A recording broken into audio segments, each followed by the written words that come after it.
What's up, everyone? I'm Max. I'm a computer science student at Utah State University, and today I'm explaining programming in 2 minutes.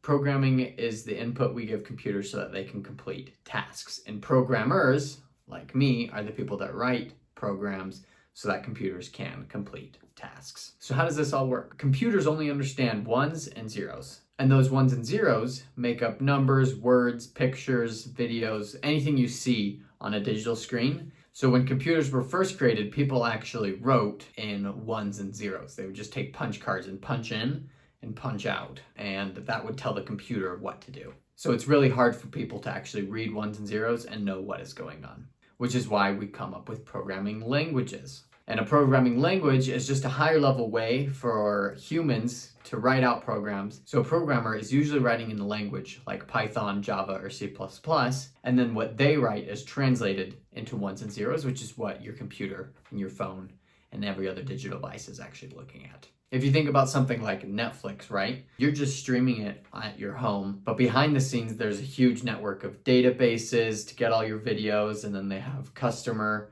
information, and then they're tracking what you do so they can algorithmically recommend content. All of that requires code, and no one's writing that code in ones and zeros. They're writing it in these other languages, which is then translated back down into ones and zeros. So programs are the way computers do things. Actual programming consists of two things: syntax and logic.